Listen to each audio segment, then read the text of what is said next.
We're back to January 2007. You are the CFO of the most successful software company in the world. Your CEO just went on camera and publicly dismissed a competitor's new product. He called it overpriced. He said it had no keyboard. He said it would never get significant market share. Your data is telling you a different story. Mobile adoption is accelerating. Your competitor's hardware margins are strong. Consumer electronics is moving fast. Do you go into his office? I have a hunch of what company it is because the CEO is larger than life, if I'm guessing who this company is correctly. This guy might have some current aspirations of something bigger right now for you basketball fans. This is a common thing with executive presence. It's called the triangle of doom, right? If you're the CFO, you actually have the weakest spot on the triangle. This is something that Rick Smith, former guest, taught me. And the other 2 points of the triangle are the CEO and the board. And the board and CEO have conversations all the time that you're not privy to. You kind of have 2 bosses in a way, right? The CEO is your boss on paper, but you have a fiduciary duty to your shareholders and to your board. And you also don't want to go above either one and offend them. So whenever there's a scenario like this, I try to say, is there something I don't know? And are there other incentives from others involved? That CEO was Steve Ballmer.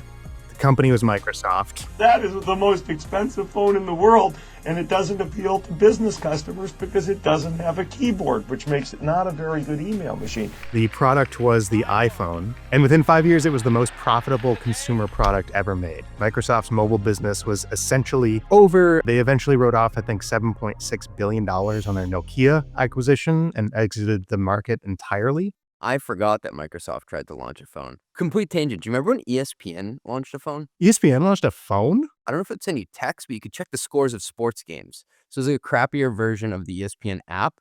And I think the phone only lasted like 6 months. $300 for the phone itself, and between $65 and $225 per month for content. Steve Jobs called it the dumbest fucking idea I've ever heard. But back to your question, I've actually been in the room more often where I've said something and maybe even regretted it, because I felt like I couldn't keep it inside of me. I just had to call a spade a spade. And in many ways, I think the CFO is looked at as the consigliere of the CEO. It's their truth teller. You do, I think, get a pass to call a baby ugly or a product ugly if you have to, because you're making the resource allocations that are attached to it. I've definitely been in scenarios where I've spoken up and been very happy I did. And a couple scenarios come to mind around, I think, hiring decisions, where I said to the CEO, I think that was a dumb choice. And then it's pretty awkward after. You did this interview with Alex Ammerman, who is the general partner at A16Z. This is in June of 2025. And he was talking about his favorite interview question for a CFO candidate. So let's roll the clip. My personal favorite is, tell me about a time you disagreed strongly with a CEO and what happened.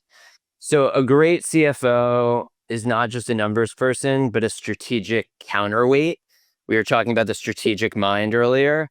And this question is important for assessing that. One, do you have a backbone? Do you have the chutzpah to stand up in a difficult situation? By the way, if your example is not a difficult situation, you probably don't have a backbone. Do you have the communication skills to thoughtfully disagree? Do you have the respect and trust of the CEO? What I'm trying to glean is whether the candidate is a pushover, and the CEO hopefully does not want to bring on a pushover. I disagree with my haircut at the time. I was going to say, I'm glad you switched barbers. I'm glad you said that first. I remember this discussion with Alex because it validated a lot of the thinking that I had around the CFO's role, not just as a fiduciary, but as the person who can call a strike and call a ball and be honest with everybody there. And the CFO is supposed to have the company's best interests in mind, not their departments. And at times you not only have to tell the CEO something that they don't want to hear, but your peers throughout the C-suite. So this is one of my favorite conversations, I think, just on the dynamics between the CEO and CFO. So this interview question, tell me about a time that you disagreed strongly with the CEO and what happened.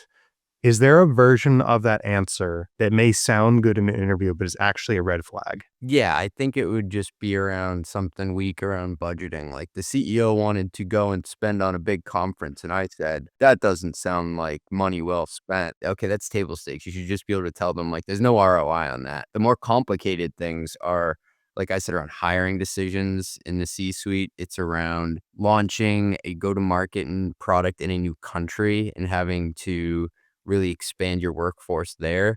It could be around an acquisition. I think a lot of these questions often come up around something new coming to the market or you potentially being purchased by another company. CEOs only got into that position, especially founder CEOs, because they've said damn the torpedo so many times and taken these crazy risks that nobody else believed in. So in many ways, they're probably looking at you as a CFO like, I've outperformed what the market said I could do 10 times in a row, and you're going to tell me that this isn't going to work? No, you don't get how I got here. That's something that I think is unsaid, that is hard as the CFO to hold them back and be that counterweight when this person has done something, created something so incredible when the odds many times were not in their favor. One of my favorite examples of just that like sort of dreamer and like realist dynamic is the Disney company history, and how when they first started out, Walt was the dreamer. He was the guy that was like had all the ideas. His brother Roy, I guess he was like sort of the COO. I don't think Roy gets enough credit for executing on Walt's vision, in the sense that a CFO or COO many times has to continue to lay track out in front of the CEO, which can be hard, right? Because you have to find a way to coordinate resources to execute on that vision. There's a documentary that's about that Disney Renaissance in like the 80s. You know, they were almost taken over in like a hostile takeover type thing. And it was like when Michael Eisner and Frank Wells came in. Michael Eisner was the sort of new Disney type, like kind of dreamer, but he had Frank Wells. And it was when Frank Wells tragically passed away that like things kind of went off the rails a little bit. That steady hand, really. Yeah. You had sort of a response to this. I don't remember my response. I want to see what you say here.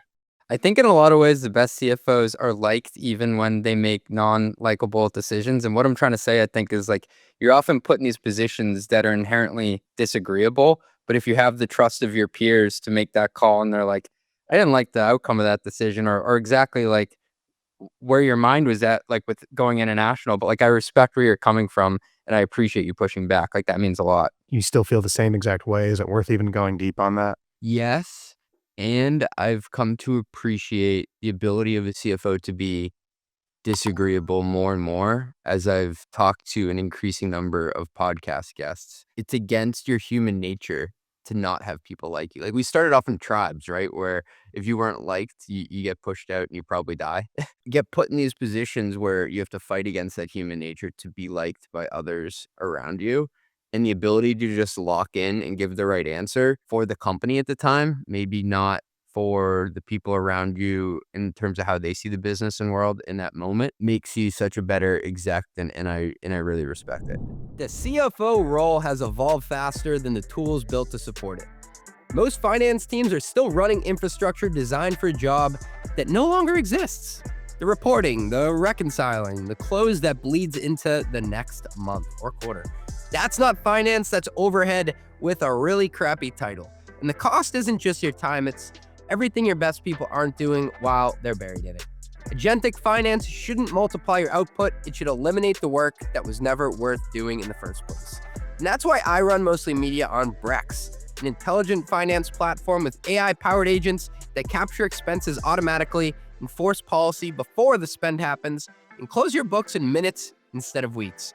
35,000 companies like OpenAI, Coinbase, Anthropic, and DoorDash already run on Brex. It's time to get Brex AF. Learn more at brex.com/metrics.